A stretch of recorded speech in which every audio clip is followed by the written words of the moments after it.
Fire insurance is actually a contract of insurance against the loss or damage. Standard fire perils policy, which is popularly known as here, if I am into the business of inventory management, the first 5% of each claim subject to a minimum of 10,000.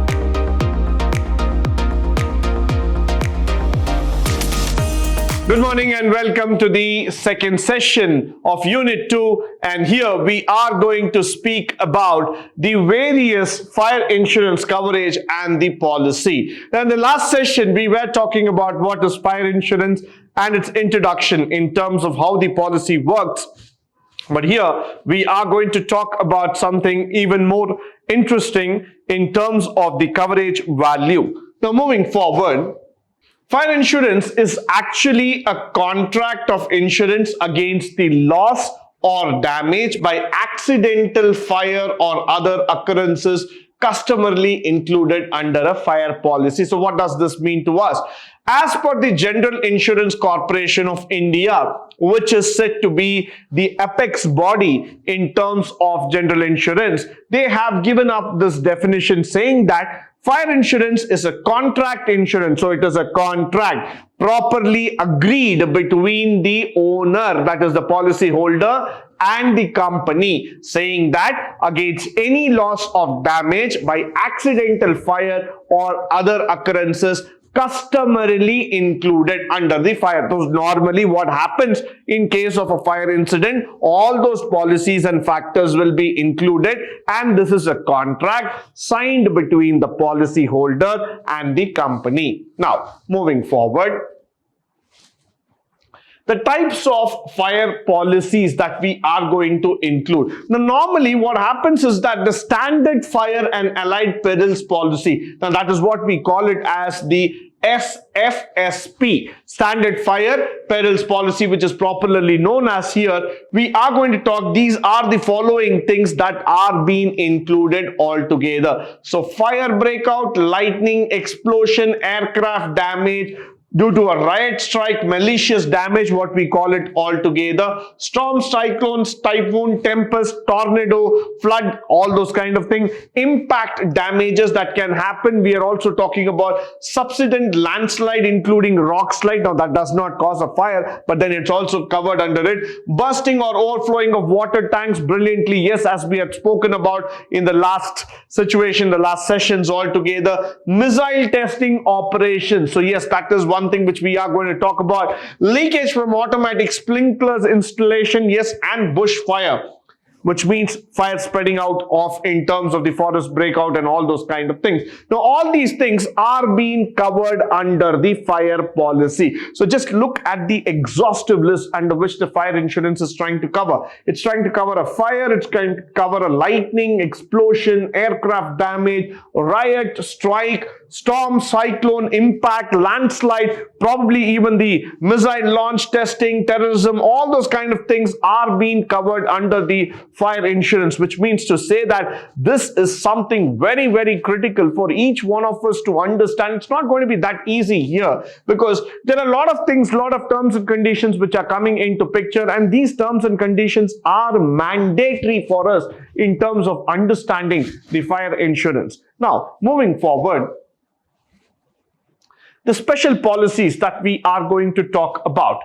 The floater policy. What is a floater policy all about? This policy is issued only for the stocks stored in the warehouses and godowns at various places, but belonging to the policy holder. So let me just explain you what is this all about. Now, for example, if I am into the business of inventory management, I am a manufacturing company, so I will have a lot of inventories to be managed. I will have a lot of storage houses, warehouses. So there I would be keeping my goods at different locations in different places. I would have warehouses altogether. So that's where I'm being called as a policy holder holding inventory at different places.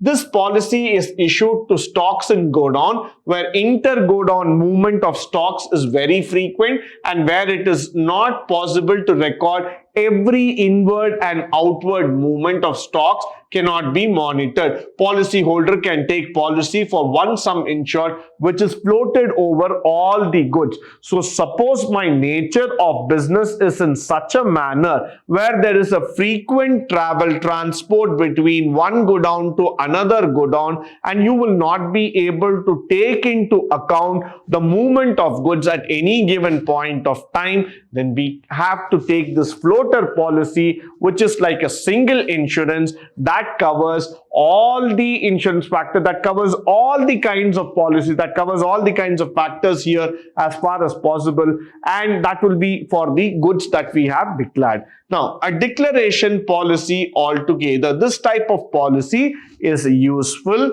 where there are frequent fluctuations in stocks and stock values, and in order to avoid the underinsurance. Now, because underinsurance means that a lower insurance value of the stock. Now, based on the pre-agreed terms and condition, which means already what is spoken about in terms of your insurance policy, say periodically or monthly, the premium at the year end is being calculated and it's on the average of the stock value declared, and the excess premium, if any, will be refunded to the policy holder. So what we will do here is that we will collect the policy on a monthly or on a yearly basis on ahead itself. We are going to take it like in advance, and in case if there is going to be any excess that is being collected by the institution, by the organization or the insurance company, they will refund you back saying that this is what we have, this is enough for us, so we are going to refund the excess of money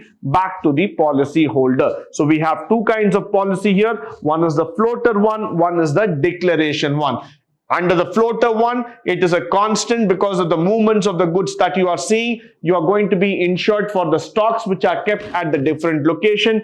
In declaration policy, where frequent fluctuations in stocks happen, especially when the stock value is not being able to see, it is either undervalued or it is in a a very fluctuation position, we are going to go for a declaration policy altogether. Now let's go forward.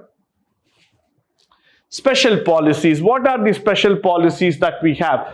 Floater declaration policy, it's a combination of two policies. That's where I would like to bring in, where you can use the combination for multiple purposes. Now, on the location value, you can use it, as well as if the stocks are also fluctuating, you can bring in a floater declaration policy which combines the power of floater plus declaration, so that at any given point of the time, the policy holder can go back and claim the insurance based on the situation. Now, this is very important for all of us to know and understand that the floater declaration policy is available under special conditions only, and it will not be available for all the stocks that has been told. So that is why this floater declaration policy is highly essential for us to understand. Now, moving forward,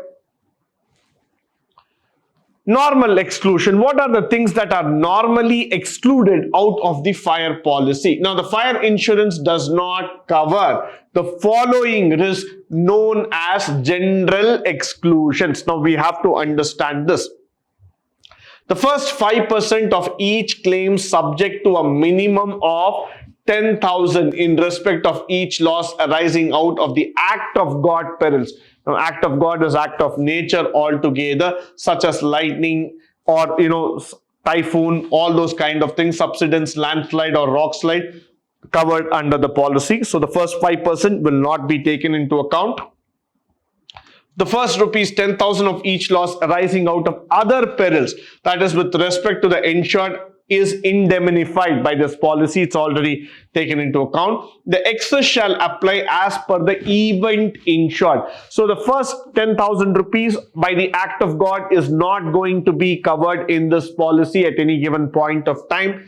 followed by the first 10,000 rupees, which is being covered by any other perils, any other man-made factor is already indemnified, which is already given in. So the excess shall apply the event as per insured, loss, destruction or damage caused by war or kindred perils. So in case if there is going to be a damage caused by the war or any kind of external events that are happening in your situation, happening in your country, now that will also be covered under the fire insurance. So what we call this as man-made destruction altogether. So when that man-made destruction factors come into picture and they are being looked after, then yes, this is going to be a very, very important factor. Now, loss, destruction or damage directly or indirectly caused to the insured property by nuclear peril. Now, this is quite interesting for us to know. Why? Because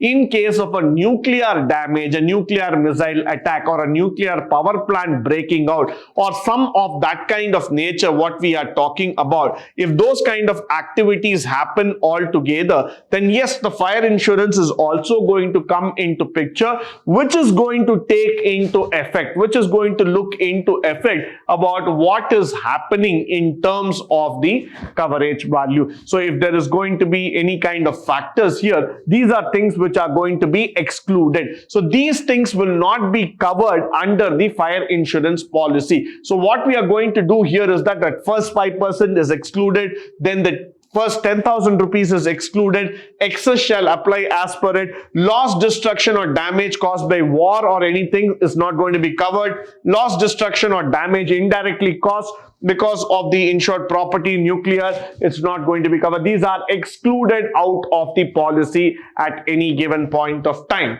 Now, moving forward, under the exclusions, we still have loss, destruction or damage caused to the insured property by pollution or contamination. Now, this is a very, very common thing that has been happening in India. If you go to the city of Delhi, Lucknow or Gurgaon, all these places are highly polluted in nature, even Agra for that matter, or if you're looking at Mumbai or you're looking at Bangalore, all these places are highly polluted because of the vehicular movement. There's a lot of contamination in food, there's a lot of contamination in water, but all these factors will not be covered under the fire insurance. Similarly, loss, destruction or damage to any electrical or electronic machine apparatus, fixture or fitting will not be taken into account, because if those kind of things are going to come into account because arising or occasioned by overrunning or by excessive pressure, short circuiting,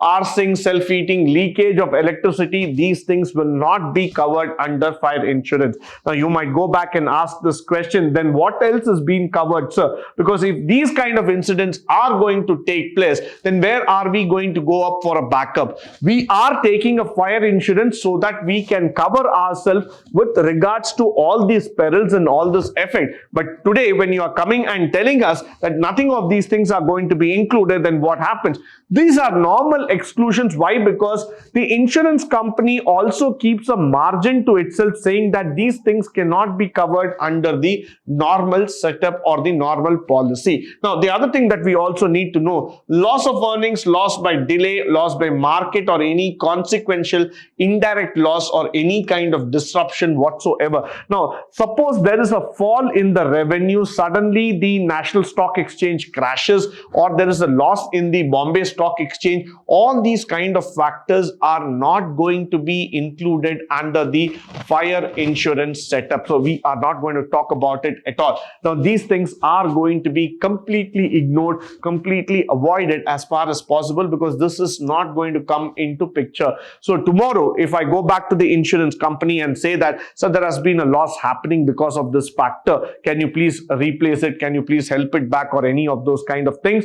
We are not going to get any insurance back. So we have to be extremely careful about what is being told altogether. Now, moving forward, We are also going to talk about the exclusions in terms of these factors. Suppose there is going to be an earthquake, volcanic eruption that is going to happen, or a loss of damage caused due to terrorism unless specifically covered. Now, we don't have a terrorism insurance at all. So unless and until the policy itself says that terrorism is included as a part of the policy, it is not going to be covered at all. Loss or damage by spoilage resulting from retardation or interruption or cessation of any process or operation caused by any other perils covered. So these things will not be a part of the policy. Suppose there is a loss because of an operation, because of over usage of some material or over usage of some particular thing, we are not going to cover it. Loss by the theft during or the occurrence of any insured peril except provided under riot, strike, malicious terrorism damage cover. All these factors are not going to be covered unless and until they are specified. Why? Because loss by a theft cannot come under fire insurance. That will become under a burglary insurance altogether, or we call it as a theft insurance itself. So during the period or occurrence of any insured, now during a fire, if there is going to be a theft that is going to happen, somebody is going to make an advantageous use of that and he comes into your house and takes away the remaining things and go away. Now that is not going to be covered under the fire insurance at any given point of time. Similarly, we also say that riot, strike or malicious attack. Now there is some kind of riot that is going on, some kind of union war that is going on the streets. Because of that, if something is going to happen to your property, that cannot be covered under the fire insurance. Followed by loss or damage to the property insured if removed to any building or place other than which it is hereby stated. Now, when I bought in the policy, I would have given my permanent address altogether where my property is located, and for that value only the insurance would have been done.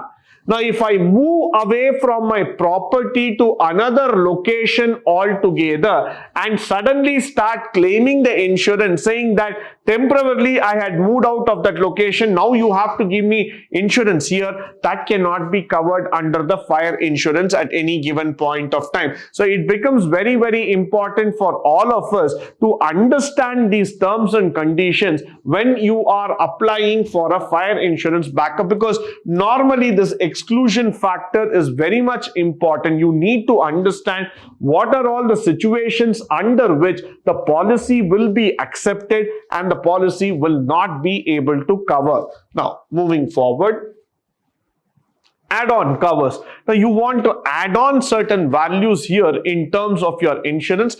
Definitely yes, we start with combustion, fire only, earthquake, fire and shock. In case there is an earthquake, there is some fire and shock factor. There are certain important things that has happened altogether because of the earthquake. Forest fire will be covered. Impact damage due to insured's own vehicle and articles dropped by them, deterioration of stocks in cold storage premises, as I told you, because stocks can be covered under the fire insurance altogether, and damages caused by the power station due to insured peril, or deterioration of stocks in cold storage premises because of the change in temperature arising out. All these factors are add-on cover factor. Now what is an add-on? Which means you might have to pay an extra insurance cost in order to secure your property, secure your material, or secure your value altogether. So that is why we call it as add-on. So you need to take an extra value here,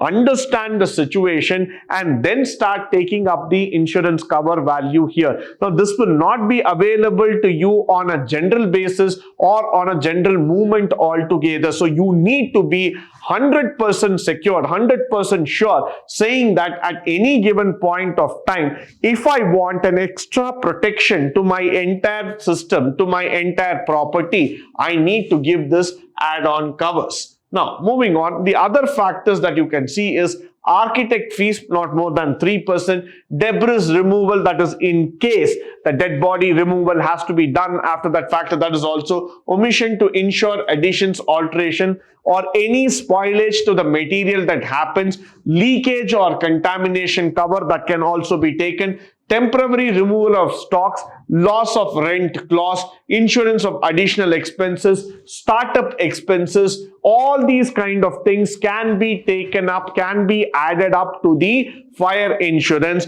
but under the condition that these are all coming at an extra cost for you. So you need to understand, as long as to the main policy, if you are paying up some additional premium, you are paying up some additional value, and then you are taking the coverage, then these things will start working for him. Now, choosing the amount to be insured. How do you choose the amount to be insured? So, how much money should I keep on paying, sir, to get the best insurance? While the proposer actually is the best person to know about the intrinsic and financial value of the property to be insured, here are some of the suggestions that we would like to give it to you in terms of choosing. To get an amount equal to that or the almost equal of the loss that has happened because of it, one has to choose either the following method. Either you go by the normal indemnity method, which means to say that the market value of the property can be chosen as the sum insured. Now, the market value of your building is 1 crore. So, you can choose a insurance worth of that much. Under this type, indemnification will be, depreciation will be deducted from the actual value of the expenses for the reconstruction, reinstatement of the building towards the usage of the property till the time of the accident. So, suppose you are going to claim the insurance in terms of the indemnification where you're going to go under the normal market type. So what we will do is that we will look into the market value of your property. Then we will decide depending on reducing the depreciation and other factors, and whatever is available, we will claim an insurance on that so that you will be able to actually get an equal or almost equal to the property value. Followed by choosing the amount to be insured can also be done by the reinstatement value policy. Under this method, what you are going to do is that which is popularly known for new for old. What you do is that the cost of reconstruction or re-erection of the amount, the deducting depreciation is paid. In simpler words, irrespective to the usage or the age of the property that is destroyed or damaged because of a fire, the cost of constructing the property anew, completely starting, will be paid. The sum insured should be the cost of the reconstruction as well as the new property. So in this case, suppose whatever happens in terms of the property age, whatever happens to the building, but whatever is going to be the cost in terms of reconstructing it, that should be insured so that tomorrow whatever going to happen to the building, you will get back the money.